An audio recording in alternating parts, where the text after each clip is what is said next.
Halo semua, selamat berjumpa lagi pada kesempatan kali ini. Sudah agak lama saya tidak membuat video ya. Dan pada kesempatan kali ini saya akan mencoba membuat suatu video dengan topik yang baru, yaitu bagaimana mendesain pesawat terbang. Nah, ini topik yang panjang ya, jadi harus dibagi ke dalam beberapa bagian. Tapi kita mulai saja secara umum ya. Saya akan membahas aspek-aspek dasar dalam perancangan suatu pesawat terbang. Jadi aspek pertama itu adalah aerodinamika. Kemudian yang kedua itu adalah stabilitas dan kendali. Kemudian kita juga akan bicara struktur. Kemudian kita akan bicara aspek propulsi. Kemudian aspek avionics.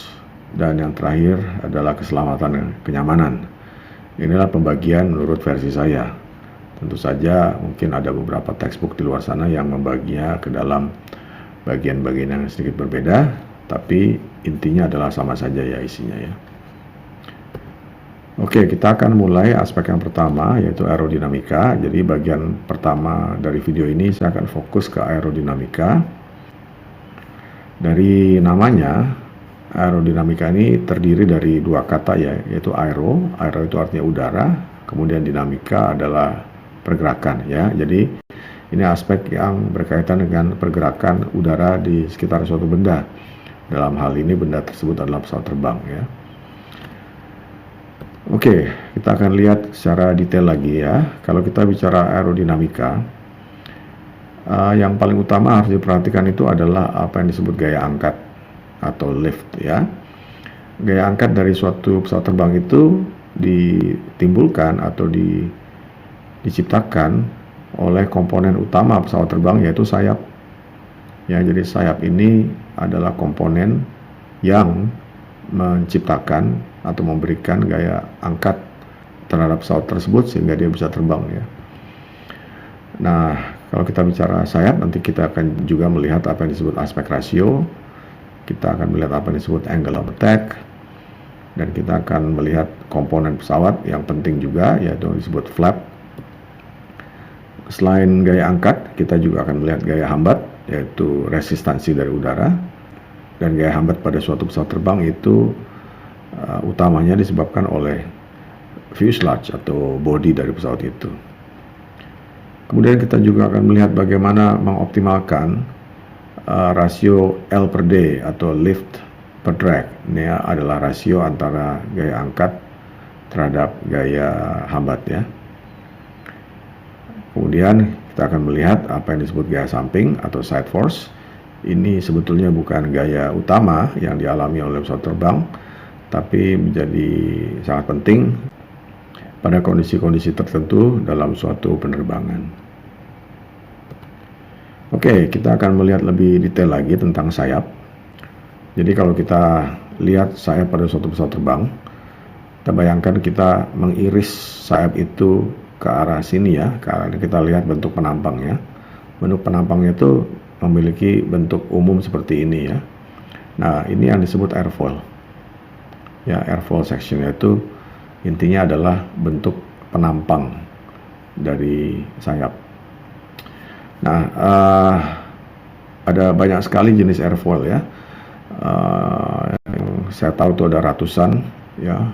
Mungkin sekarang ada ribuan, saya tidak tahu, tapi banyak sekali. Tapi intinya bisa dibagi menjadi dua jenis. Yang pertama adalah airfoil yang simetris. Ya, simetris itu artinya apa? Artinya bentuk di bagian permukaan atas itu sama persis dengan bentuk di permukaan bawah ini. Ya, dia simetris. Nah, jenis yang kedua adalah yang non simetris.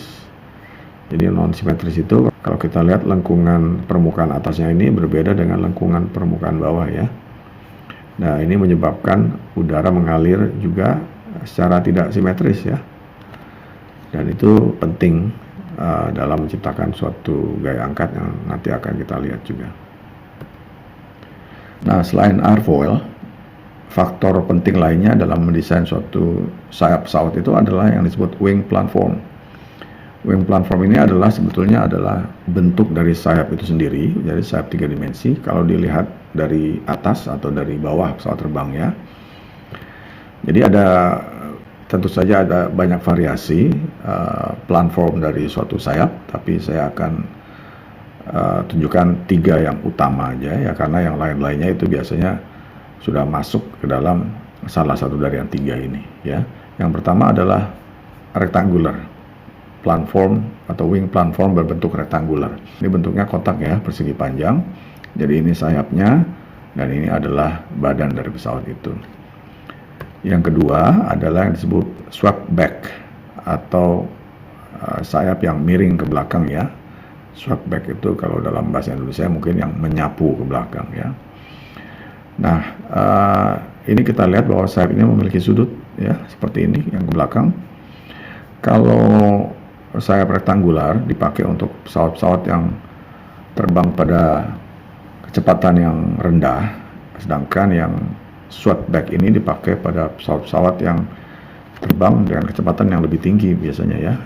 Tinggi itu seberapa cepat ya, kira-kira mendekati kecepatan suara lah ya. Nah, kemudian jenis yang ketiga adalah yang disebut delta. Delta ini berbentuk segitiga ya. Ini juga bentuk dari salah satu huruf Yunani, yaitu yang disebut huruf delta. Dan ini dipakai pada kecepatan yang tinggi ya, kecepatan yang melebihi kecepatan suara ya, pesawat-pesawat supersonik itu semuanya memakai sayap delta. Jadi ini adalah 3 jenis platform yang bisa dipilih dalam mendesain suatu pesawat terbang. Jadi seorang desainer itu harus menentukan dari awal pesawat yang mau dibikin untuk terbang pada kecepatan berapa. Kalau dia mau terbang pada kecepatan supersonik ya harus memilih bentuk sayap seperti ini. Tapi kalau dia hanya pesawat hobi ya mungkin bisa bentuk yang rektangular seperti ini, karena ini lebih mudah diproduksi ya. Kalau swept-back ini tentunya lebih sulit diproduksi ya. Jadi pesawat yang dipakai untuk hobi ya, teman-teman yang memiliki lisensi pribadi ya, untuk pesawat-pesawat pribadi selain pesawat jet tentunya ya. Jadi pesawat baling-baling yang pada kecepatan rendah itu memakai wing platform berbentuk persegi 4 seperti ini.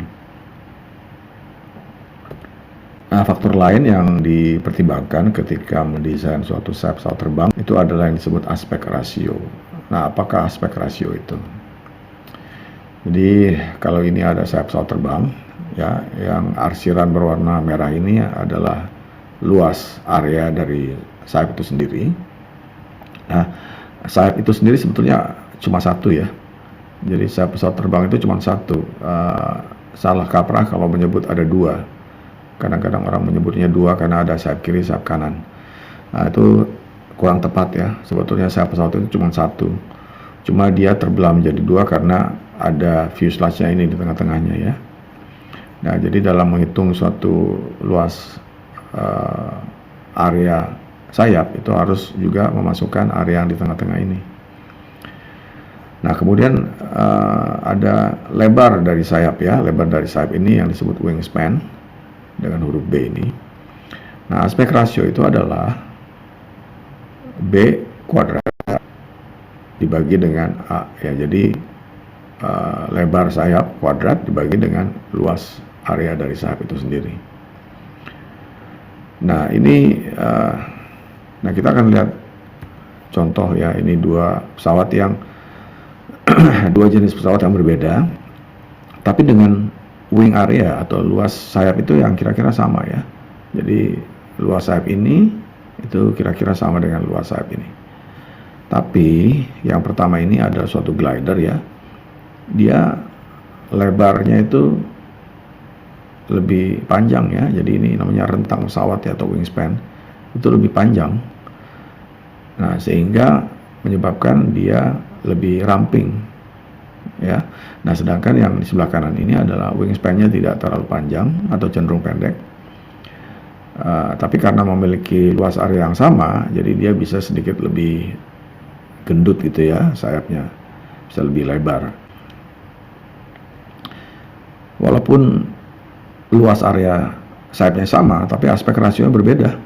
Ya ini 33,5, yang ini tipikal ya, pesawat-pesawat glider ini aspek rasio tinggi. Sedangkan pesawat yang biasa ini hanya sekitar segini ya, di bawah 10 ya. Nah, apa keuntungannya memiliki sayap yang lebar seperti ini? Nah, biasanya yang lebar seperti ini memiliki performa lift atau gaya angkat yang lebih baik dibandingkan yang pendek seperti ini. Tapi pesawat yang panjangnya rentang, sayapnya panjang seperti ini tentu saja membutuhkan space yang lebih luas ya untuk memarkirkan pesawat ini. Jadi dia garasinya juga mesti lebih luas, jadi handlingnya juga lebih susah.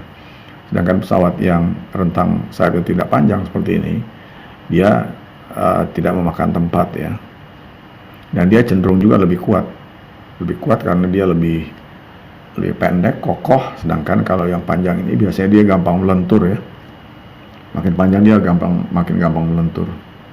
Jadi seorang desainer itu mesti menentukan dulu pesawat apa yang mau dia desain dan bagaimana cara operasionalnya ya. Itulah kemudian dia menentukan aspek rasio berapa yang dia mau pakai gitu. Itu yang disebut aspek rasio. Nah, faktor berikutnya yang mesti diperhatikan dalam mendesain pesawat itu adalah yang disebut angle of attack. Apakah itu angle of attack?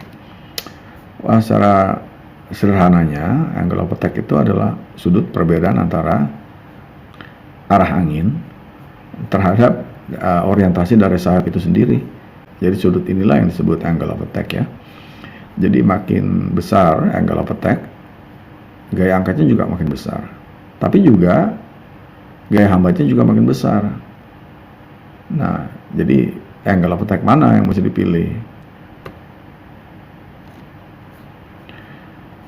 Nah, dengan memberikan angle of attack, kita lihat yang terjadi adalah pergerakan udara di sekitar sayap ini menjadi tidak simetris ya. Jadi kita lihat bahwa udara itu melengkung lebih tajam di atas ya, dibandingkan dengan di bawah. Nah, perbedaan pola pergerakan aliran ini menimbulkan perbedaan tekanan antara permukaan atas dengan permukaan bawah. Perbedaan tekanan itulah yang akan mengangkat atau menciptakan gaya angkat pada sayap ini ya. Berarti angle of attack ini mesti diperhatikan ketika kita memilih airfoil. Tentunya kalau angle of attack-nya tinggi juga penumpang di dalam pesawat juga tidak nyaman ya, harus mendongak gitu ya. Jadi mesti dipilih suatu angle of attack yang paling optimal.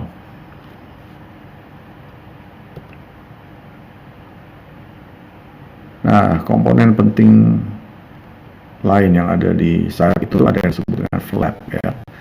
Nah, ada berbagai macam jenis flap ya, tapi fungsinya adalah sama ya. Jadi flap yang pertama ini yang disebut plain flap ini ada di mana bagian belakang dari airfoil ini atau sayap ini bisa ditekuk ke bawah ya. Ya ini keseluruhan bagian belakang ini bisa ditekuk. Sedangkan yang disebut split flap ini adalah bagian belakangnya ini dibelah menjadi dua, hanya bagian bawahnya saja yang ditekuk ke bawah ya. Kemudian ada yang disebut slotted flap.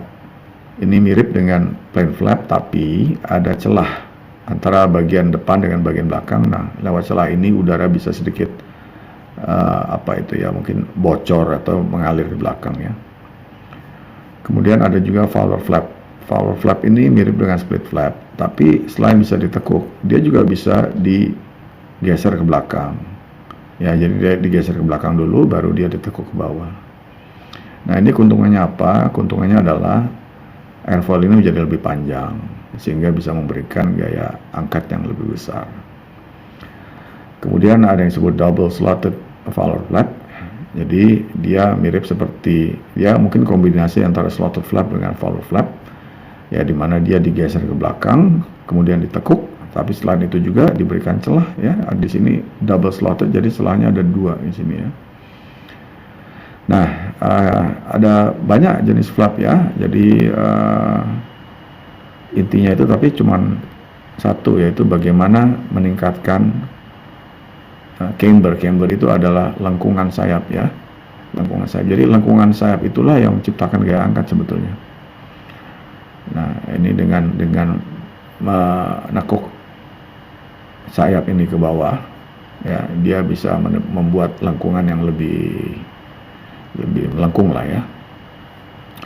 Dan juga pada jenis Fowler flap dan double throttle flap ini, dia juga menambah panjang airfoil ini ya, jadi bisa lebih panjang ke belakang, dan ini juga memberikan efek meningkatkan gaya angkat.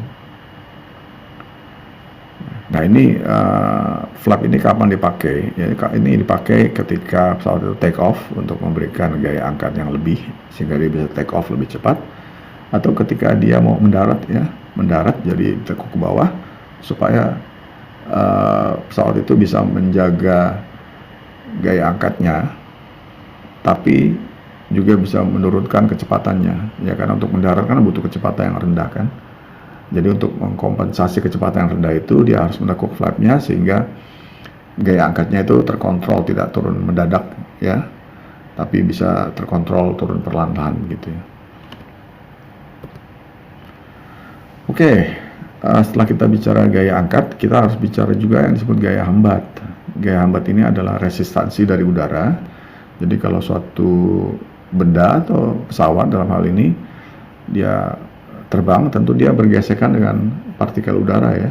Jadi gesekan dengan partikel udara itulah yang menyebabkan gaya hambat ya, atau gaya resistansi. Nah, komponen utama di pesawat yang memberikan gaya hambat paling besar itu adalah bodi dari pesawat terbang itu sendiri atau badannya, atau dalam bahasa aeronautikanya disebut fuselage ya, fuselage. Nah, saya mau bicarakan dua jenis fuselage saja. Jadi fuselage pun sama seperti sayap bisa bikin bermacam-macam bentuk ya, tapi kita bisa bagi ke dalam bentuk penampangnya ya. Ini penampangnya. Jadi kalau fuselage ini diiris ya, kita akan lihat bentuknya ini silinder ya di sini ya, bentuknya melingkar ya. Nah, ini yang umum kita jumpai di pesawat-pesawat yang hampir kita semua sudah pernah naiki ya. Kita lihat bahwa bentuknya bulat seperti ini. Tapi tidak banyak orang mempertanyakan, oh, kenapa bulat, kenapa tidak kotak misalnya. Nah, ini berkaitan dengan ketinggian terbangnya. Pesawat-pesawat komersial dia tinggi pada ketinggian sudah di atas 5 km ya. Pesawat-pesawat airliner yang bisa kita pakai itu jelajah terbangnya itu di ketinggian 30 kilometeran ya. Nah, pada ketinggian setinggi itu tekanan udara di luar pesawat itu sudah rendah. Itu satu ya, sudah rendah. Sehingga tentu saja penumpangnya itu akan kesulitan untuk bernafas ya, karena juga kadar oksigen sudah turun kan di atas itu. Selain itu juga temperatur di udara itu dingin sekali. Udara di luar pesawat itu sudah di bawah nol. Oleh karena itu bodi dari pesawat ini atau fuselage ini mesti tertutup ya, dia mesti terisolasi dari udara luar ya, dan di dalamnya itu harus diberikan tekanan. Jadi untuk membuat penumpang merasa nyaman, tekanan di dalam pesawat ini harus 1 atmosfer ya, sama seperti tekanan ketika berada di daratan. Nah, sedangkan tekanan di luar ini bisa 0,6 sekitar segitulah, atau mungkin 0,5 atmosfer. Jadi karena tekanan di dalam ini 1 atmosfer, terjadi perbedaan tekanan ya, sehingga terjadi adalah akan ada tekanan atau gaya yang disebabkan oleh tekanan itu bekerja pada dinding-dinding pesawat. Jadi ada tekanan yang mendorong dia keluar ya. Nah, oleh karena itu harus dipilih bentuk yang melingkar seperti ini, karena dengan bentuk melingkar seperti ini tekanannya itu akan terdistribusi dengan rata. Ya, jadi kita lihat bentuk melingkar ini kan tidak ada bentuk yang tajam, tidak ada tekukan-tekukan, tidak ada sudut-sudut ya, sehingga dia secara merata tersebar ke seluruh badan pesawat, dan itu secara struktur baik ya. Jadi tidak ada daerah-daerah yang stresnya tinggi. Nah, tapi badan pesawat itu tidak mesti berbentuk melingkar atau silinder seperti ini. Dia boleh juga berbentuk kotak. Tapi ini dipakai oleh pesawat-pesawat yang terbang pada ketinggian mungkin di bawah 5 km ya, di mana tekanan udara di luar itu masih belum turun terlalu jauh ya. Jadi kandungan oksigen masih cukup untuk orang bisa bernapas, sehingga kabinnya itu dibuat tidak harus terisolasi ya, sehingga tekanan di dalam ini juga tidak perlu dinaikkan ya, karena di luar ini mungkin pada ketinggian 5 km itu tekanan di luar itu masih mungkin 0, masih 95% dari tekanan atmosfer barangkali ya, atau 90%. Jadi masih bisa dipakai buat bernafas oleh penumpang.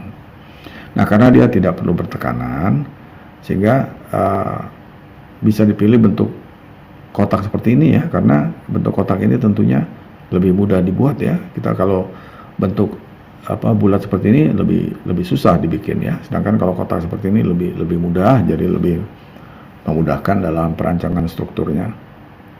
Dan juga sebetulnya lebih luas ya, lebih luas karena dengan lebar pesawat yang sama ya, dia bisa memakai ruangan sampai ke sudut-sudutnya ini ya.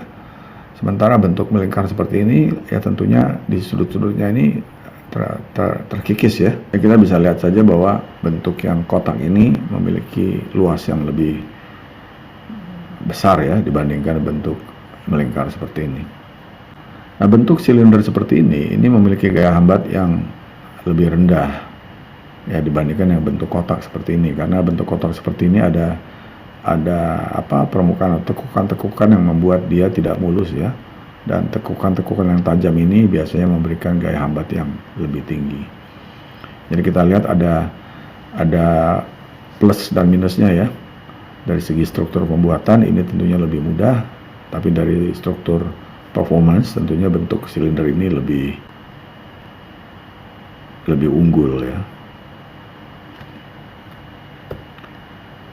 Oke, kita sudah bicara gaya angkat atau lift, kita sudah bicara gaya hambat atau drag.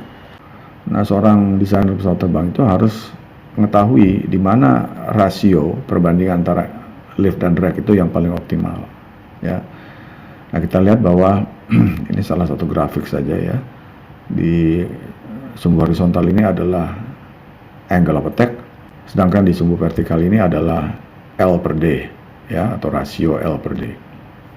Nah, kita lihat bahwa makin dengan berubahnya sudut serang atau angle of attack, L per D-nya juga berubah ya. Awal-awalnya dia naik mencapai suatu titik maksimum, kemudian kalau ditambah lagi angle of attack-nya, dia maka akan menurun karena di sini drag ya, atau gaya hambat itu dominan di sini ya. Kalau di depan sini gaya angkat yang dominan, sedangkan melewati titik puncak ini gaya hambat mulai lebih mendominasi barangkali ya. Jadi kalau desainer itu mengetahui di mana terjadinya L per D yang maksimum, di situ dia bisa men-set batas dari angle of attack yang bisa dipilih untuk operasional pesawat terbang itu. Nah, ada satu gaya lagi yang sebetulnya bukan gaya utama tapi juga penting diketahui dalam proses desain pesawat terbang, yaitu gaya samping. Jadi ada beberapa fase dalam penerbangan itu, kadang-kadang di mana terjadi angin samping ya, dan kadang-kadang anginnya itu bisa kuat. Nah, kalau dia cukup kuat, dia bisa menyebabkan pesawat ini miring ya. Nah, ini terutama pada kondisi take off dan landing ya, bahwa angin di runway itu kan tidak selalu lurus dari depan atau lurus dari belakang ya, seringkali malah lebih seringan dari samping sebetulnya ya. Jadi seorang pilot itu harus mengetahui bagaimana dia harus bereaksi kalau ada angin samping seperti ini ya, karena kalau dia mengetahui sifat pesawat terbangnya, dia akan bisa mengontrol gerakan pesawatnya itu sehingga dia bisa mengkompensasi angin dari samping ini. Nah, kita lihat di sini dengan cara memakai aileron ini ya. Aileron ini salah satu control surface atau permukaan kendali yang nanti kita akan bicarakan juga. Dia memakai aileron untuk mengkompensasi angin samping ini ya. Ini perlu juga diketahui ya. Oke, saya rasa cukup sampai di sini dulu ya diskusi kita tentang aspek aerodinamika dalam perancangan suatu pesawat terbang. Tentunya proses perancangannya itu sendiri amat sangat panjang, detail, rumit, banyak data yang mesti dilihat, banyak pengujian mesti dilakukan untuk memilih bentuk sayap yang paling optimal, yang memberikan L per D yang optimal, tapi juga pada saat yang bersamaan tidak terlalu susah untuk dimanufaktur ya. Jadi jangan sampai kita memiliki suatu bentuk pesawat yang yang performanya baik sekali, tapi begitu mau dibikin ternyata susah dibikinnya, ya, atau bahkan impossible dibikin. Jadi banyak kompromi yang mesti dilakukan, dan beberapa kompromi tersebut akan kita bicarakan juga dalam bagian-bagian selanjutnya ya. Oke, sampai di sini dulu pembahasan kita pada bagian pertama ini. Kita akan lanjutkan di bagian kedua. Terima kasih.